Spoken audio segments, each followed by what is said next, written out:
हुजूराबाद बदवेल ज़िम्नी इंतखाबात के लिए कल रात 7 बजे इंतखाबी मुहिम का इख्तिताम हुआ। हुजूराबाद में 30 अक्टूबर यानी कल होगी पोलिंग। इंतखाबी मैदान में 30 उम्मीदवार है, लेकिन मुकाबला बीजेपी, टीआरएस, कांग्रेस के बीच देखा जा रहा है। इलेक्शन कमीशन ने कोरोना के बाद राय दही के औकात में 2 घंटों का इजाफा कर दिया है। आमतौर पर सुबह 7 बजे से शाम 5 बजे तक राय दही होती है, लेकिन इस बार सुबह 7 से रात 7 बजे तक रहेगी पोलिंग, जिससे वोट का फीसद बढ़ने का है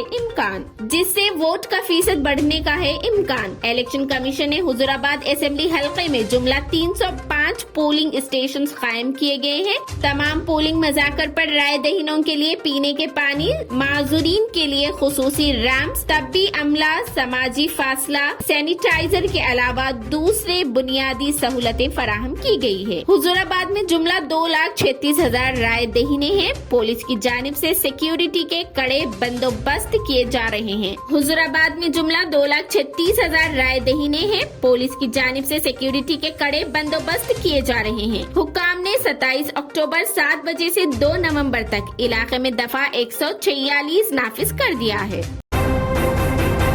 हैदराबाद पुलिस ने गांजा के कारोबार में मुलविस 2 अफराद को किया गिरफ्तार। 70 किलो गांजा और 1 ऑटो जब्त। पुलिस कमिश्नर अंजनी कुमार की प्रेस कॉन्फ्रेंस से खिताब। हैदराबाद सिटी पुलिस के तरफ से 2 गांजा पेडलर की गिरफ्तारी हुई और उसमें 70 केजी ऑफ गांजा और 1 ऑटो का रिकवरी हुआ। इस केस में हमारे टास्क फोर्स के तरफ से जो गिरफ्तारी हुई है उसमें नरसिंह सिंह जो कि एसआर नगर के रहने वाले हैं और रामावत रमेश जो कि महबूब नगर के रहने वाले हैं, इनकी गिरफ्तारी हुई है। और ये जो गांजा रिकवर हुआ उससे कुछ और भी नाम आए हैं जिनके बारे में अभी इन्वेस्टिगेशन चल रहा है। तेलंगाना स्टेट वक्फ बोर्ड का कल होने वाला इजलास मुलतवी कर दिया गया। ये इजलास 10 नवंबर को एडमिनिस्ट्रेटिव कमेटी की मीटिंग के बाद 16 नवंबर को मुनाकिद किया जाएगा। वक्फ बोर्ड चेयरमैन मोहम्मद सलीम ने इससे मुतालिक मीडिया से बात करते हुए बताई तफसील। जराये के मुताबिक ये होने वाले इजलास में बाज अरकान ने इजलास से पहले एजेंडा सर्व न किए जाने पर वॉकआउट कर दिया था, जिस वजह से इजलास को मुलतवी करना पड़ा।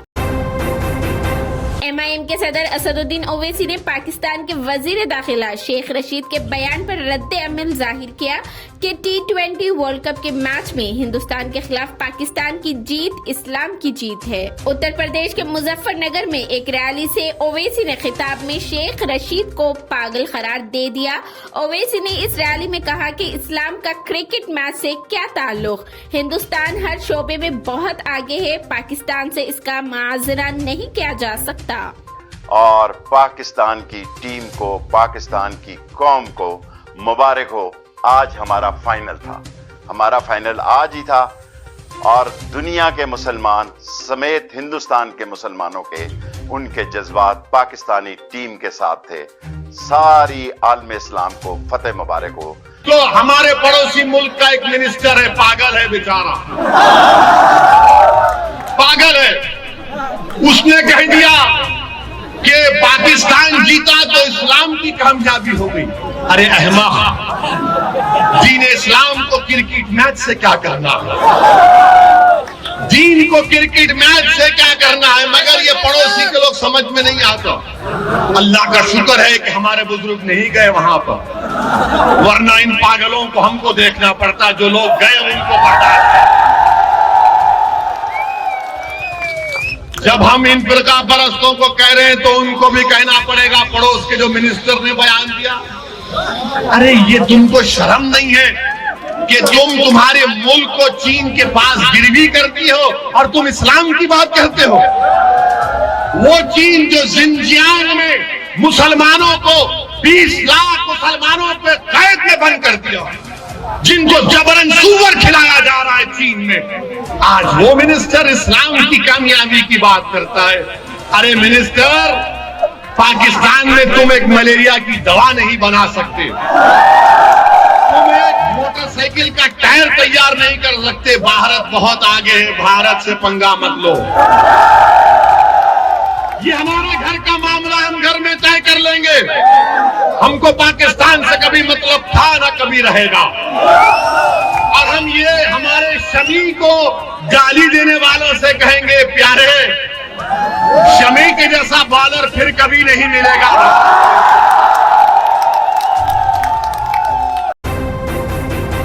दफ्तरे महकमा मौसमियात ने पेश क़ियासी की है कि हैदराबाद में 29 अक्टूबर यानी आज से 2 नवंबर के दरमियान जज़वी तौर पर अबर आलूद रहेगा। इम्कान है कि बारिश हो सकती है या फिर गरज व चमक के साथ छींटे पड़ सकते हैं।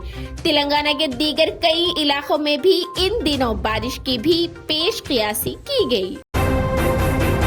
रियासत में टेम्बरीज के तलबा व तालिबात भी इंटर फर्स्ट ईयर के इम्तिहानात लिख रहे हैं। AK खान ने हैदराबाद के सईदाबाद इलाके के सेंटर्स का किया दौरा। तलबा व तालिबात से इस मौके पर उन्होंने बातचीत की। बाद में मीडिया से बातचीत के दौरान AK खान ने इस बात की तवक्को जाहिर की कि तमरीज के तलबा बेहतरीन कामयाबी करेंगे। टिमरीज के तलबा जो इंटरमीडिएट में हैं, वैसे फर्स्ट ईयर से सेकेंड ईयर इनका प्रमोशन तो हुआ है, मगर फर्स्ट ईयर के इम्तिहान अब चल रहे हैं इनके।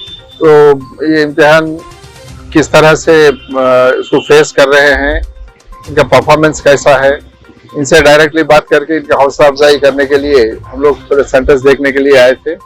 अभी यहाँ सैदाबाद एरिया में जो बहादुरपुरा गर्ल्स के स्टूडेंट्स एक सेंटर पर एग्जाम लिख रहे थे, उनसे मुलाकात करने के बाद यहाँ आए हैं। यहाँ पर आसिफ नगर बॉयज 1 वहाँ के स्टूडेंट्स हमारे पास मौजूद हैं इधर।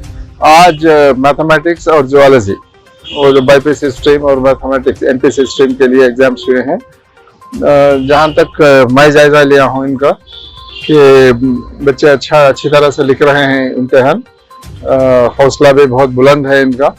मैं समझता हूँ कि अच्छे मार्क्स के साथ, अच्छे जीपीए के साथ ये क्वालिफाई करेंगे फर्स्ट ईयर में। और सिर्फ 2 इम्तिहान बाकी हैं, केमिस्ट्री और फिजिक्स। मैं समझता हूँ कि वो इम्तिहान भी अच्छी तरह से परफॉर्म करेंगे उसमें और अच्छे ग्रेड के साथ क्वालिफाई करेंगे। कांग्रेस लीडर फेरोज खान ने मीडिया से बातचीत करते हुए कहा कि मोदी की तारीफ के हवाले से उनका एक पुराना वीडियो वायरल किया जा रहा है। उन्होंने कहा कि उनके बयानात को तोड़ मरोड़ कर पेश किया जा रहा है। मोदी को उन्होंने कई मर्तबा झूठा भी कहा, जिसको मीडिया ने कभी पेश नहीं किया, बल्कि तारीफ के जुमलों को नुमाया करने की कोशिश की गई है। उन्होंने कहा कि वो कांग्रेस से बेतहाशा लगाव रखते हैं और 2023 के इलेक्शन में तेलंगाना में कांग्रेस रेवंत रेड्डी की क़यादत में इख्तिदार पर आएगी। एक मेरा वीडियो वायरल हो रहा जिसमें आप देखेंगे कि मैं नरेंद्र मोदी की तारीफ कर रहा हूँ। बेशक मैं ये बोला हूँ कि नरेंद्र मोदी बहुत आप अच्छा बात करते हैं, मगर आप कुछ अमल नहीं करते। आप सिर्फ जुमलों की पॉलिटिक्स करते और खाली आप बड़े बड़े बातें करते, सबका साथ सबका विकास, ये तमाम चीज़ें आप करते। और मैं आपके चैनल के द्वारा मेरे मीडिया भाइयों को ये बोलना चाहता हूं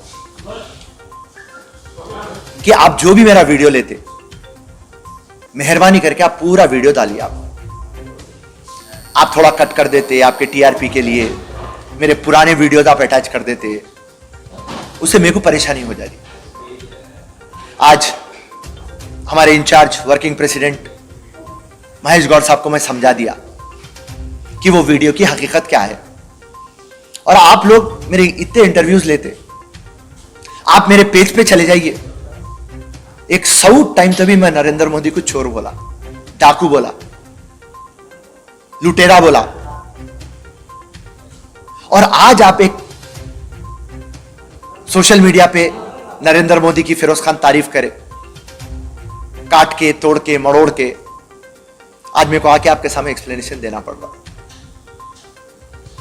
कांग्रेस की मोहब्बत में फिरोज खान, नरेंद्र मोदी, अमित शाह, बंडी संजय, किशन रेड्डी, राजा सिंह, असदुद्दीन, अकबरुद्दीन, केटीआर। बीजेपी उम्मीदवार इटेलर राजेंद्र ने हुजूराबाद ज़िमनी इंतखाबात को तेलंगाना के 4 करोड़ आवाम और सीएम केसीआर के दरमियान मुकाबला करार दिया। राजेंद्र ने इल्जाम लगाया कि तेलंगाना बनने के बाद हरीश राव मिनिस्टर बनने के लिए खामोश रहे। तेलंगाना में केसीआर की बदतरी हुकूमत चल रही है। इटेला ने आवाम से अपील की है कि वो नोट टीआरएस से ले, लेकिन अपना वोट बीजेपी को दे। जामिया मिलिया इस्लामिया आज अपना 101वां यौम तासीस मना रहा है। 1920 में जामिया का सफर खीमों से शुरू हुआ था। उस वक्त अंग्रेजों के खिलाफ आजादी की लड़ाई शबाब पर थी। जामिया को 1988 में सेंट्रल यूनिवर्सिटी का दर्जा मिला।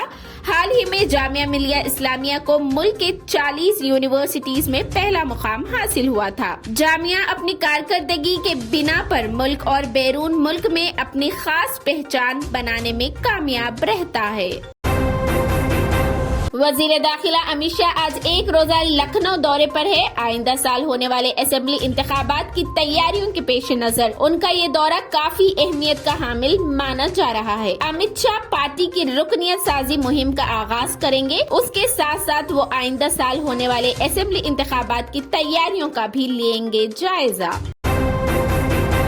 वजीर आजम नरेंद्र मोदी 16वें G20 इजलास में शिरकत करने के लिए इटली रवाना हो गए हैं। रोम में G20 ममालिक के सरबराहान की मीटिंग 30 और 31 अक्टूबर को है। पीएम मोदी इटली के वजीर आजम मारियो ड्रैगी की दावत पर इजलास में शिरकत करने गए हैं। कोरोना से उभरती दुनिया, सेहत, आलमी फसादियात और पायदार तरक्की पर तबादले ख्याल किया जाएगा।